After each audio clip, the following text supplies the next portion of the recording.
जय श्री राम दोस्तों, तुलसी जी कौन है, आइए साथ में जानें। तुलसी पौधा पूर्व जन्म में एक लड़की थी जिसका नाम वृंदा था। राक्षस कुल में उसका जन्म हुआ था। बचपन से ही भगवान विष्णु की भक्त थी। बड़े ही प्रेम से भगवान की सेवा पूजा किया करती थी। जब वह बड़ी हुई तो उनका विवाह राक्षस कुल में दानवराज जलंधर से हो गया। जलंधर समुद्र से उत्पन्न हुआ था। वृंदा बड़ी ही पतिव्रता स्त्री थी, सदा अपने पति की सेवा किया करती थी। एक बार देवताओं और दानवों में युद्ध हुआ। जब जलंधर युद्ध पर जाने लगे तो वृंदा ने कहा, स्वामी आप युद्ध पर जा रहे हैं, आप जब तक युद्ध में रहेंगे मैं पूजा में बैठकर आपकी जीत के लिए अनुष्ठान करूंगी, और जब तक आप वापस नहीं आ जाते मैं अपना संकल्प नहीं छोड़ूंगी। जलंधर तो युद्ध में चले गए और वृंदा व्रत का संकल्प लेकर पूजा में बैठ गई। उनके व्रत के प्रभाव से देवता भी जलंधर को ना जीत सके। सारे देवता जब हारने लगे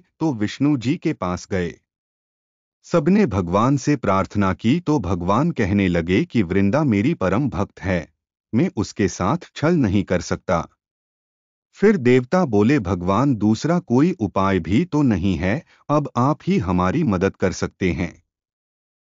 भगवान ने जलंधर का ही रूप रखा और वृंदा के महल में पहुंच गए। जैसे ही वृंदा ने अपने पति को देखा वे तुरंत पूजा में से उठ गई और उनके चरणों को छू लिए। जैसे ही उनका संकल्प टूटा, युद्ध में देवताओं ने जलंधर को मार दिया और उसका सिर काट कर अलग कर दिया। उनका सिर वृंदा के महल में गिरा। जब वृंदा ने देखा कि मेरे पति का सिर तो कटा पड़ा है, तो फिर ये जो मेरे सामने खड़े हैं ये कौन है?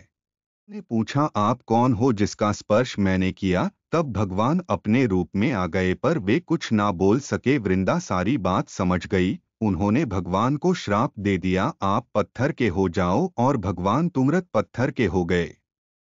सभी देवता हाहाकार करने लगे, लक्ष्मी जी रोने लगे और प्रार्थना करने लगे। जब वृंदा जी ने भगवान को वापस वैसा ही कर दिया और अपने पति का सिर लेकर वे सती हो गई।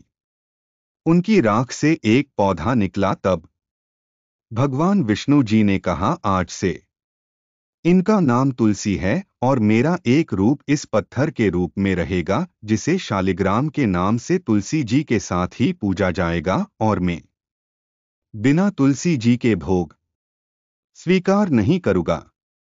तब से तुलसी जी की पूजा सभी करने लगे और तुलसी जी का विवाह शालिग्राम जी के साथ कार्तिक मास में किया जाता है। देवोठावनी एकादशी के दिन इसे तुलसी विवाह के रूप में मनाया जाता है। जय श्री राम दोस्तों।